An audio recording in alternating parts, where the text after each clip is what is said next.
मेरी छोटी बेटी तो लाखों में एक है। जितनी सुंदर है उतनी ही तरीके से काम करती है, घर को चमका के रख देती है। सरला ने अपनी छोटी बेटी किरण की पड़ोसन के सामने तारीफ़ें कर रही थी।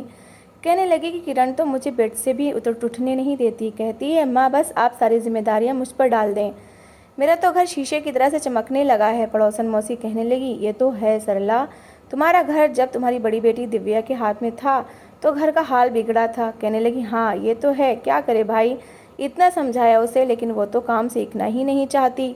हालांकि किरण को तो मैंने कोई काम सिखाया भी नहीं, लेकिन फिर भी मुझे देख देख कर इतना स्वादिष्ट खाना बनाने लगी है कि क्या बताऊँ मैं आपको। रात को उसके पापा ने उसे इनाम दिया, इनाम में 500 का नोट दिया था। इतने मज़े का खाना उसने बनाया था।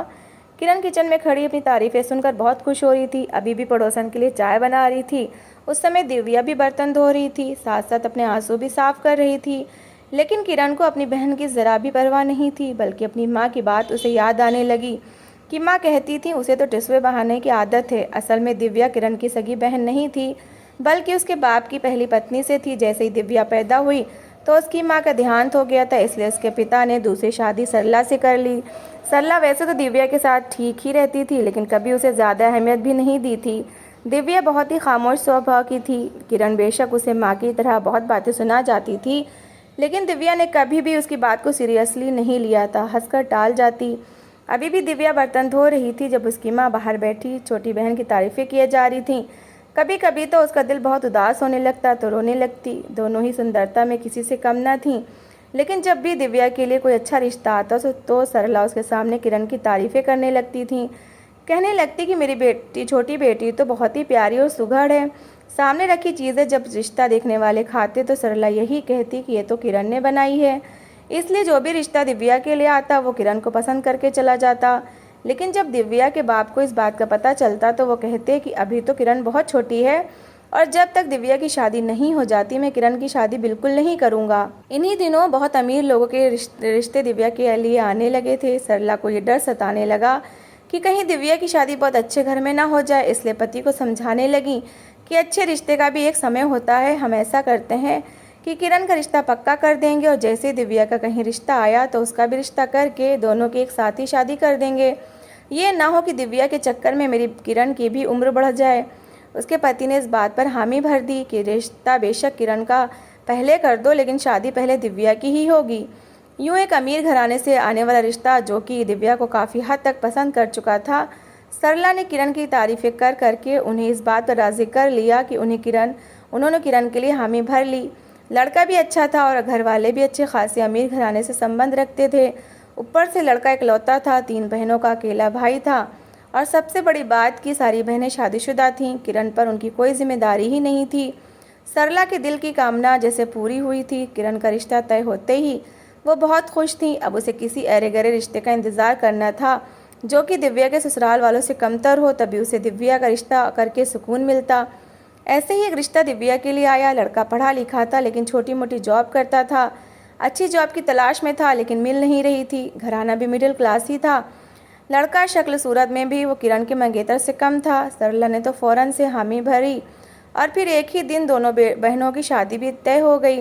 दोनों बेटियों के दहेज बनाने में भी सरला ने किरण की हर चीज़ एक से बढ़कर एक ली थी और दिव्या के लिए मामूली सा सामान लिया था। यहाँ तक कि शादी का जोड़ा भी दोनों का एक जैसा नहीं था, लेकिन आम से शादी के जोड़े में भी दिव्या बहुत प्यारी लग रही थी। दोनों बेटियां अपने अपने घरों में विदा होकर जा चुकी थीं। किरण की नंदों ने कुछ दिनों तो भाभी की खूब नखरे उठाए और वरुण ने भी किरण पर अपनी मोहब्बत निछावर करने में कोई कमी नहीं की थी। इन दिनों तो किरण को ऐसा लगता था कि जैसे दुनिया में सबसे भाग्यशाली वही है।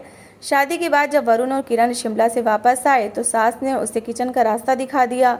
बहरहाल किरण को अपने ऊपर पूरा यकीन था। माँ ने इतनी तारीफ़ें की थीं कि उसे लगता था कि वो बिल्कुल आराम से हर काम सही तरीके से कर लेगी। उसने खाना बनाया तो पहला निवाला लेते ही उसकी सास का मुंह चढ़ा था। कहने लगी, ये कैसा खाना बनाया है तुमने? तुम्हारी माँ तो बड़ी तारीफ़ें करती थी कि मेरी बेटी खाना बनाए तो हम उंगलियाँ चाटते रह जाते हैं, इसमें तो ज़रा भी स्वाद नहीं है। जिस दिन हम तुम्हारी बहन का रिश्ता देखने आए थे और तुम्हें पसंद करके गए थे तब तो टेबल पर रखी हर चीज़ स्वादिष्ट बनाई हुई थी। वो किसने बनाई थी? किरण शर्मिंदा होने लगी क्योंकि उस दिन तो सब कुछ दिव्या ने ही बनाया था। कहने लगी, वो तो मेरी बड़ी बहन ने बनाया था, लेकिन मैं भी साथ लगी ही थी। सास कहने लगी, भाई वाह क्या जादू है दिव्या के हाथ में, तुम्हारी माँ ने झूठी तारीफें कर करके तुम्हें हमारे पल्ले बांध दिया है। हमें तो दिव्या पहली नज़र में ही पसंद आ गई थी। किरण सोच भी नहीं सकती थी कि उसको अपने ससुराल में अपनी बहन की वजह से ये ताना भी सुनना पड़ेगा। वरुण ने थोड़ा सा खाना खा के छोड़ दिया, फिर कहने लगा, माँ ऐसा करें, इसे अपने तरीका खाना बनाना सिखा दें, मुझे तो बिल्कुल भी पसंद नहीं आया। इसके बाद किरण ने बहुत कोशिश की और वैसा ही खाना बनाने लगी जैसा कि वरुण को अच्छा लगता था।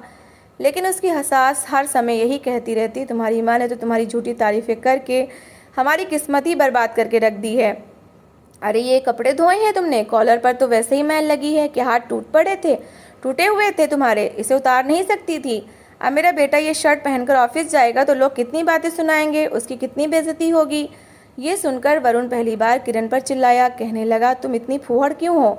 एक तो सास ने किरण की शादी होते ही घर की नौकरानियों की छुट्टी कर दी थी। कहने लगी, जब बहू घर में है तो क्या ज़रूरत है हर महीने नौकरानी को पैसे भरते फिरें, और वैसे भी घर में करने के लिए कोई काम थोड़ी होता है, बस हम दो ही तो लोग हैं। लेकिन ये कहने की बातें थीं। आए दिन किरण की तीनों नंदे उसके घर आकर बैठ जाती थीं। फिर एक फरमाइशी प्रोग्राम शुरू हो जाता, किसी को कुछ खाना होता तो किसी के बच्चों को कुछ। किरण पूरा दिन किचन में घन चक्कर बनी रहती थी। लेकिन जैसे ही टेबल पर सबकी फरमाइशी चीज़ें रखती तो नंदे नाक मुँह चढ़ाते हुए खाती थीं और जाने से पहले खाना डब्बों में डालकर लेकर जाती। वो माँ जो ये समझती थी कि उसकी बेटी किरण राज करेगी, उस समय किसी नौकरानी से कम नहीं लग रही थी। शादी का 1 महीना गुजर गया था, लेकिन किरण की सास ने उसे मायके रहने के लिए नहीं भेजा। दूसरी तरफ दिव्या बहुत खुश थी। पति की सैलरी कम थी लेकिन स्वभाव का बहुत अच्छा था। सास भी बहुत अच्छी थी, उसका एहसास करती थी। 1 महीने बाद उसके पति की नौकरी विदेश में लग गई और उसे फैमिली वीज़ा दिया गया था। उस दिन तो दिव्या बहुत खुश थी। सरला से मिलने आई तो किरण का पूछने लगी। सरला कहने लगी कि उसकी सास का तो किरण के बगैर दिल ही नहीं लगता। 1 महीना हो गया है लेकिन अभी तक उसे कहीं नहीं आने जाने दिया। मेरी बच्ची अपने घर में ऐश कर रही है। दिव्या कहने लगी, माँ ऐसा करते हैं कि किरण से उसके ससुराल जाकर मिल आते हैं, क्योंकि अनिकेत की विदेश में नौकरी लग गई है और 1 महीने बाद मैं और मेरी सास भी उसके साथ चले जाएंगे। ये सुनना था कि सरला का दिल बुझकर रह गया था। वो तो समझी थी कि दिव्या की शादी कमतर लोगों में करेगी और वो गरीबी में ज़िंदगी गुजारेगी, लेकिन उसके पति की तो अच्छी नौकरी लग गई थी, वो विदेश जा रही थी। बहरहाल किरण से मिलने को तो सरला का भी दिल तड़प रहा था, इसलिए फ़ौरन ही तैयार हुई और दिव्या को लेकर किरण के घर चली गई। लेकिन जैसे ही किरण का हुलिया देखा तो सरला का दिल बुझकर रह गया था। चेहरे की रंगत बिल्कुल फीकी पड़ी हुई थी, मैले कुचेले कपड़े पहने हुए थे, कंघा तक सर पर नहीं किया हुआ था, बस घर के कामों में उलझी हुई थी। तीनों नंदे घर आकर बैठी हुई थी। उनके बच्चों ने पूरे घर में धमा चौकड़ी मचाई हुई थी। पूरा घर गंदा पड़ा हुआ था। सरला और दिव्या को देखकर किरण की सास और नंदों के माथों पर बल पड़े थे। सास ने जब देखा सरला आई है तो किरण की सरला से बुराइयां करने लगी कि तुमने तो झूठ बोलकर मेरे बेटे की ज़िंदगी बर्बाद कर दी। तुम्हारी बेटी को तो ठीक से कुछ पकाना आता ही नहीं, ना घर संभालना आता है। जाहिर है किरण 18 साल की तो थी, लेकिन माँ ने जल्दबाजी में उसकी शादी कर दी। उस पर बहुत सारी जिम्मेदारियां डल चुकी थीं। सरला को तो 15 मिनट भी किरण से अकेले में बात करने का मौका नहीं मिला था। किरण की सास दिव्या से पूछने लगी कि वो अपने घर में खुश तो है। दिव्या ने जब ये बताया कि वो विदेश जा रही है तो कहने लगी कि हमारी तो किस्मत ही फूट गई है। हमें तो दिव्या बहुत पसंद थी, कितनी भाग्यशाली है, शादी होते ही इसके पति की कितनी अच्छी नौकरी लग गई है, इसे विदेश लेके जा रहा है। एक मेरा बेटा है जिसकी शादी करके किस्मत फूट गई है।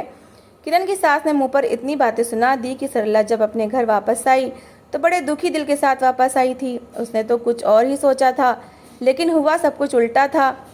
घर वापस आकर सरला फूट फूट कर रोने लगी। दिव्या ने उसे साथ लगाकर तसल्ली दी थी। कहने लगी, मैंने हमेशा तुम्हें जलील करने की कोशिश की, मैंने हमेशा तुम्हारा बुरा चाहा। मैं चाहती थी कि मेरी बेटी की शादी अच्छे लोगों में हो और तुम गरीबी की ज़िंदगी गुजारो। हालांकि तुमने कभी मुझसे कोई शिकवा शिकायत नहीं की। लेकिन फिर कहने लगी, दिव्या तुमने इतना सब्र क्यों किया? तुम्हारे सब्र ने मेरी बच्ची के खून के आंसू रोने पर मजबूर कर दिया। दिव्या ने भी कुछ नहीं कहा था। माँ को गले लगाकर तसल्ली देने लगी। कहने लगी, मैंने कभी भी किरण को बद्दुआ नहीं दी। माँ मैं ऐसा क्यों करूँगी? मैंने हमेशा उसे अपनी बहन समझा है, वो मेरी बहन है। हमारी माँ अलग थी तो क्या हुआ, हमारा बाप तो एक ही है ना। सरला कहने लगी, तू जा रही है मगर अपनी बहन के लिए प्रार्थना ज़रूर करना। दिव्या कहने लगी, ज़रूर करूँगी। दूसरी तरफ किरण की सास ने किरण को ताने देने शुरू कर दिए थे। कहने लगी, मेरी किस्मत फूट गई, मेरे बेटे की किस्मत फूट गई। काश कि मैं दिव्या से शादी कर देती, मेरा वरुण भी विदेश चला जाता। अरे लक्ष्मी तो औरत के भाग से आती है। दिव्या तो बड़ी भाग्यशाली निकली, एक ये कलमुही थी जो मेरी किस्मत में रह गई थी। अगर दिव्या आती तो मेरे वरुण का भी काम विदेश में लग जाता। नंदे कहने लगी, हाँ माँ, हमसे बहुत बड़ी गलती हो गई। शादी के दिन दिव्या इतनी अच्छी लग रही थी, उसे पहनने ओढ़ने का कितना अच्छा ढंग है, और इसे देख लो। किरण को ज़रूर पता होगा कि इसकी माँ और बहन आ रही है। जानबूझकर मैले कुचेले कपड़े पहनकर सर झाड़ मुँह फाड़ उनके सामने बैठ गई, ताकि सबको ये लगे कि हमने बड़ा अत्याचार किया हुआ है इस पर। माँ, ये तो तुम्हें बदनाम करके रख देगी। बड़ी नन ने अपनी माँ को एक नई चीज़ बताई थी। किरण उस समय किचन में बर्तन धो रही थी, साथ साथ आंसू बहा रही थी। पहली बार उसे दिव्या का दुख महसूस हुआ था। जब उसकी माँ किरण की बिला वजह की तारीफ़ें लोगों के सामने करती थीं तो उसे भी ऐसे ही तकलीफ होती होगी। हालांकि वो नहीं जानती थी कि सरला और दिव्या उसे मिलने आ रही हैं, वरना वो अपने कपड़े अच्छे पहन लेती। वो तो किचन में घनचक्कर वाले काम में व्यस्त थी। लेकिन दिव्या अपने पति के साथ खुश है, ये सुनकर उसे खुशी हुई थी, क्योंकि क्योंकि उसकी माँ ने उसके साथ बहुत ज़्यादती की थी। लेकिन उस समय किरण को इस बात का एहसास नहीं था। किरण का कीमती दहेज, जो कि उसकी माँ ने लाखों का खरीद कर उसे दिया था, उसकी नंदे बर्तनों को तोड़ने से पहले सोचती भी नहीं थी। हालांकि दिव्या और किरण के लिए उसके बाप ने बराबर की रकम सरला को दी थी, ताकि दोनों को एक जैसी चीज़ें दें। लेकिन सरला ने बहुत सस्ता और कम दहेज दिव्या को दिया था, और दिव्या के बचे हुए पैसों से किरण की हर चीज़ उसकी इच्छा के मुताबिक उसे ले दी थी। काश वो अपनी माँ को इस बात से रोक देती कि मेरी बड़ी बहन के साथ क्यों ज्यादती कर रही हो माँ। सारा काम दिव्या करती थी और उसके किए हुए काम पर तारीफ़ें किरण की होती रहती थीं, और वो ये समझने लगी थी कि सारी गलती उसकी माँ की है। वो तो कम उम्र और नादान थी। किरण पर अब शादी जैसी जिम्मेदारी थी, जिसको संभालना उसके लिए बहुत मुश्किल हो रहा था। कभी कभी तो काम इतना होता कि वो थककर चूर हो जाती। रात को जैसे ही बेड पर लेटती, उसका पति उसके पास आने लगता तो वो साफ मना करती थी कि मैं थक गई हूँ, मुझे सोने दो, पूरा दिन काम करके सांस लेने की भी फुर्सत नहीं मिलती। बस ये शिकवा जब उसके मुंह से निकलता तो वरुण उस पर गुस्सा करने लगता। कहने लगता, ऐसा कौन सा पहाड़ टूट पड़ा है तुम पर? अरे मेरी बहनों को देखकर तुम्हारा मुंह क्यों बन जाता है?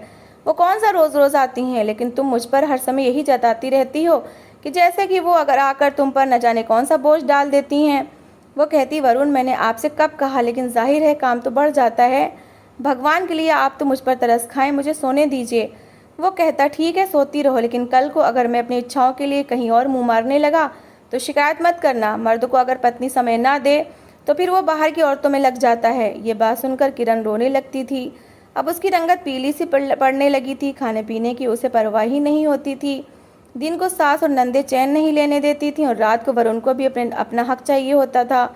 अभी वो इस माहौल को समझ नहीं पाई थी कि वो प्रेग्नेंट भी हो गई। अब तो किरण की हालत और भी ख़राब रहने लगी थी। डॉक्टर ने तो उसे बेड रेस्ट का कह दिया था।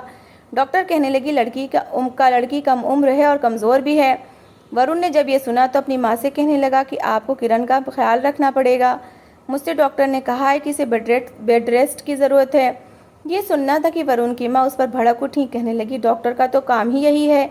अरे प्रेग्नेंट होना कोई बीमारी थोड़ी है। अब क्या तुम्हारी बहनों ने बच्चे नहीं पैदा किए? मेरी बेटियां तो घर के सारे काम भी करती थीं, बच्चे भी पैदा करती थीं।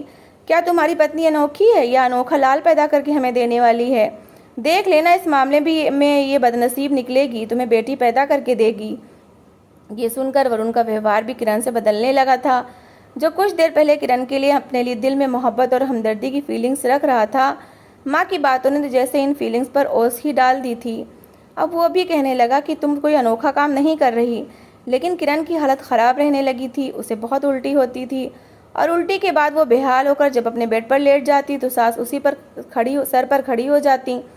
कहने लगती है, ड्रामेबाजियाँ यहाँ नहीं चलेंगी, चलो उठो और रोटियाँ बनाओ, मेरी बेटियाँ आने वाली हैं, सब खाना तुम ही बनाओगी। उसने कहा कि माँ, मेरी तबीयत ठीक नहीं, मुझे बहुत चक्कर आ रहे हैं। किरण को कोई एक गिलास पानी तक पूछने वाला ना था।